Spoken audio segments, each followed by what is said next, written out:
Voilà, hall 2.2, stand B24, parole de territoire avec la continuation de nos programmes si riches depuis ce matin. Ça se passe ici et nulle part ailleurs. Parole de territoire qui aujourd'hui a le plaisir d'accueillir Jean Rottner.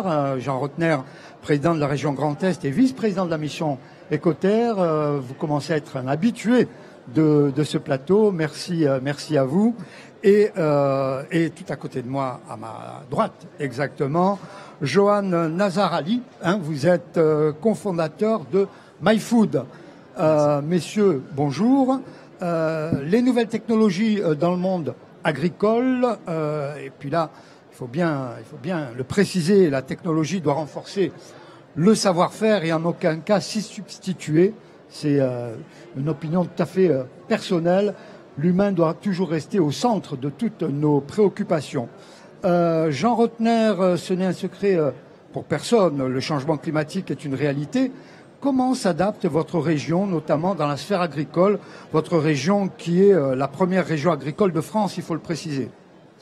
Moi, j'ai une ambition simple, c'est de faire du Grand Est la première région bas carbone agricole de France. Et pour faire une région bas carbone, on a besoin aujourd'hui des nouvelles technologies. On a besoin de data, on a besoin de conseillers d'agriculteurs, on a besoin de faire de la prévision, on a besoin de faire de la blockchain, on a besoin de faire de la sensibilisation du citoyen. La région agricole bas carbone de demain, elle n'est pas simplement technologique, elle est aussi citoyenne, elle est aussi en proximité, elle est aussi dans les villes.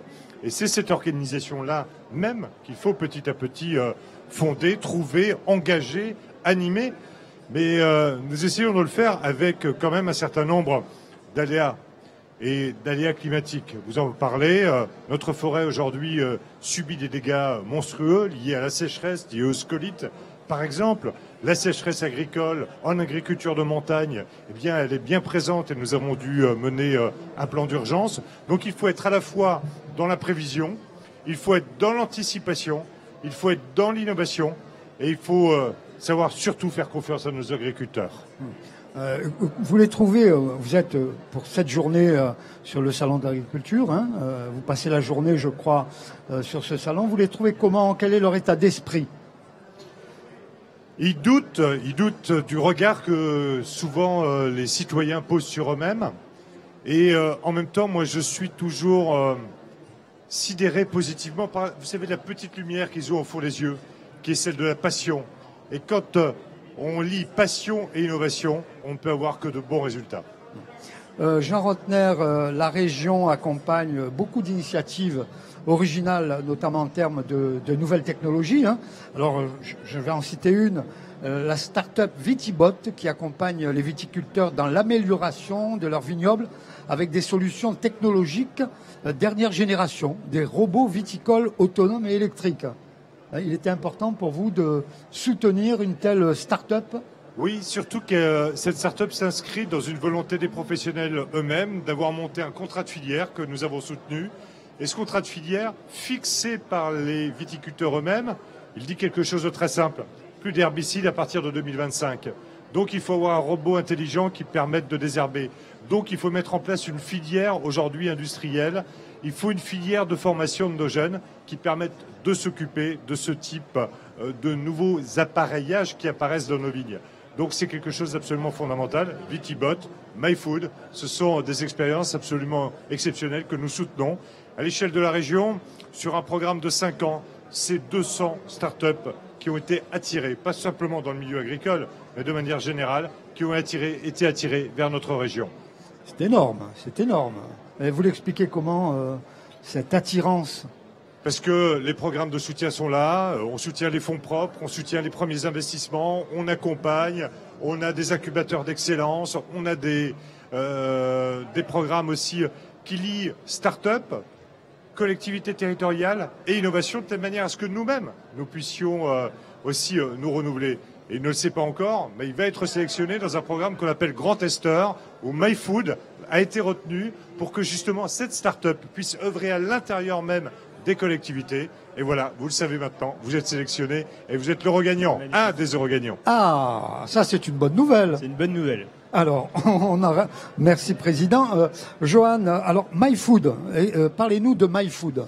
Alors, qu'est-ce que MyFood? En fait, on a pris le contexte qui était aujourd'hui que les gens ont besoin de transparence et ont envie de reprendre un petit peu la main sur leur alimentation. Et aujourd'hui, à l'échelle d'un particulier ou d'un petit professionnel, il n'y a pas de solution viable. Donc on a pris un petit peu les contraintes qui existaient, qui étaient très peu d'espace disponible, très peu de connaissances et pas beaucoup de savoir et pas beaucoup de temps consacré à son potager. On a créé donc une serre connectée avec plein de capteurs, de l'intelligence artificielle, une autonomie quasi globale sur que ce soit l'énergie ou l'eau, et on rend un individu totalement autonome sur sa production alimentaire. Alors ça vient pas du tout en contradiction avec les agriculteurs, parce qu'on va pas avoir une densité de production globale, mais on peut atteindre jusqu'à 70-80% de son alimentation globale sur une petite serre qui va faire 20 mètres carrés. Comment est né MyFood? Alors comment est Qui né a eu MyFood? l'idée? Dans quelles conditions?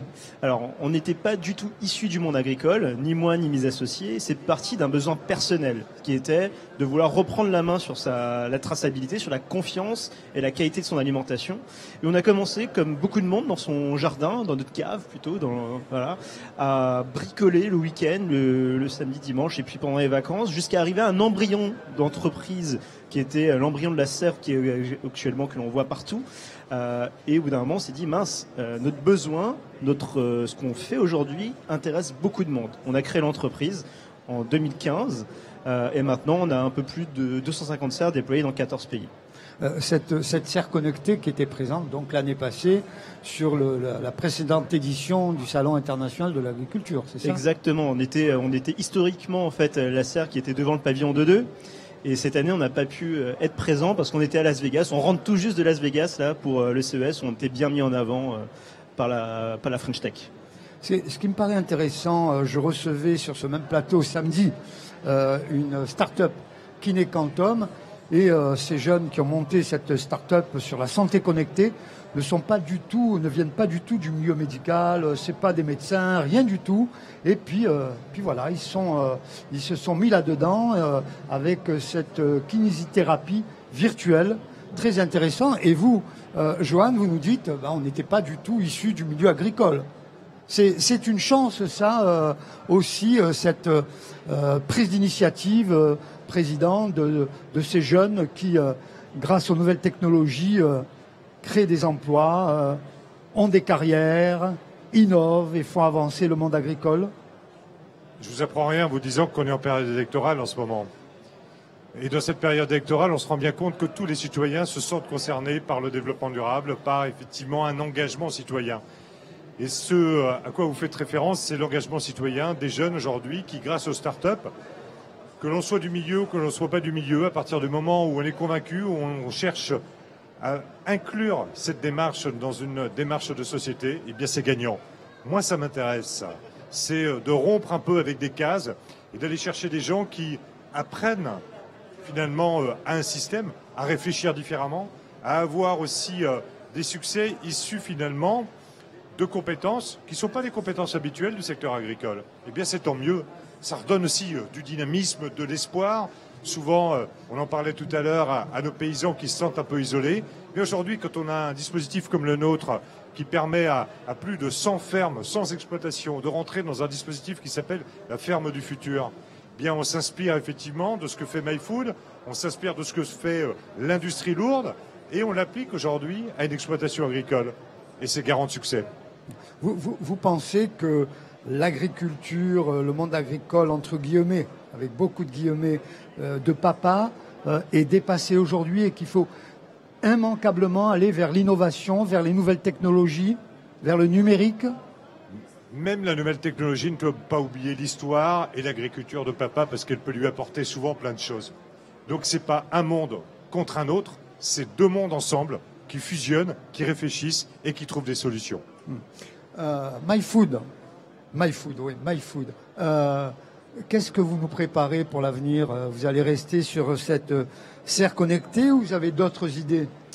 Alors, nos technologies, l'avantage qu'elle a, c'est qu'aujourd'hui, elle donne le pouvoir aux citoyens, aux particuliers, d'être acteurs de la transition écologique par une action qui est visible, matériellement reconnaissable et puis impactante en termes de consommation et d'économie de CO2. L'idée, c'est de pouvoir l'étendre à l'échelle de villes pour en faire des écoquartiers et une distribution locale, voire nationale, de notre production. On a pas mal d'expérimentations maintenant présentes dans d'autres pays qui ont des grosses problématiques en termes d'accès à l'eau, par exemple.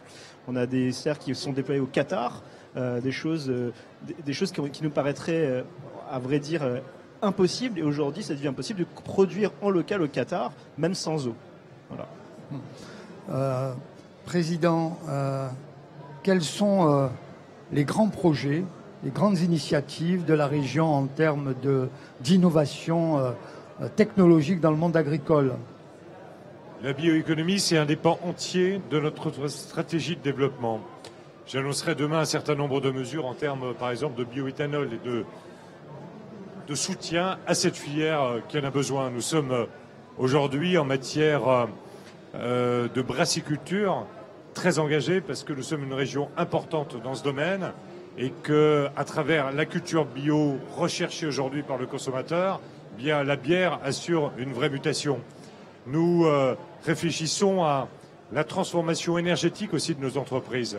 Et certaines entreprises industrielles lourdes aujourd'hui sont encore, par exemple, chauffées par des centrales à charbon. Il y a d'autres filières qui arrivent avec un gros travail sur l'eau, sur les rejets dans l'eau. Donc c'est l'eau, c'est la forêt, c'est l'arbre, c'est également de travailler sur les infrastructures durables à l'intérieur de la ville. C'est le grand concours de celui qui plantera le plus grand nombre d'arbres dans les villes en France en ce moment. Campagne électorale, encore une fois, oblige. Eh bien, je pense qu'il faut, quand on plante des arbres, il faut qu'on réfléchisse à l'apport d'eau. Il faut qu'on réfléchisse là aussi à parcelle par parcelle à la manière dont cette eau qui tombe par de gros orages peut infiltrer et pas forcément aller vers nos canalisations. Donc c'est une transformation totale, pas simplement de la ruralité, mais aussi de la fonction urbaine liée au développement durable qui est en train de s'opérer. Et là, nous avons une vraie transformation de palais à opérer. L'agriculture, c'est l'alimentation en général. L'alimentation, c'est la santé. Vous êtes médecin vous-même. Qu'est-ce que vous pourriez dire à nos téléspectateurs? Mangez mieux, mangez bio? Oui, mais il n'y a pas que le bio. Il y a certes le bio, mais il y a aussi l'agriculture conventionnelle qu'il faut soutenir. C'est une question d'équilibre. Il faut qu'on augmente notre part de bio. Et dans une région comme la mienne, c'est soutenir l'élevage et la polyculture. C'est important. C'est d'accompagner là aussi la transformation aujourd'hui de l'agriculture et surtout la respecter. Respectons nos agriculteurs, respectons nos campagnes, respectons cette industrie. C'est absolument indispensable. Un petit mot de conclusion. Johan? J'ai pas grand-chose à ajouter sur le message. Il y a un seul élément que je trouve dommage aujourd'hui, c'est que les gens ont besoin d'exemplarité. Et la recherche de l'exemplarité sur la transition écologique, sur les bilans CO2 et la compensation aujourd'hui peut être portée que par les entreprises. On a des solutions aujourd'hui qui existent sur étagère. On peut leur mettre à disposition qui leur permettent de montrer l'exemple vis-à-vis de leurs collaborateurs, mais aussi à toute la collectivité qui est autour de chaque entreprise. Voilà, c'est ce qu'on fait par exemple avec nos serres, qui est un élément parmi d'autres sur lesquels les entreprises peuvent se baser pour commencer à initier leur démarche. Voilà, un petit mot, Président, pour conclure. Non, je crois que c'est un beau mot de la fin, effectivement, cette complémentarité. Aujourd'hui, la responsabilité sociale, environnementale des entreprises, mais la responsabilité sociale à la fois collective et individuelle de chacun d'entre nous. Voilà, messieurs. Je vous remercie. Vous bougez pas. Hein. On se retrouve dans quelques minutes. Je recevrai Jérôme Leroy, fondateur de Winat, et Gaëtan Sévrac, cofondateur de Naivo Technologies. Vous voyez, cette France jeune, cette France qui bouge, cette France qui innove. Et sur le plateau de Village Semence, Hall 2.2, stand B24, ça se passe ici et nulle part ailleurs. Ne bougez pas dans quelques petites minutes. À tout de suite.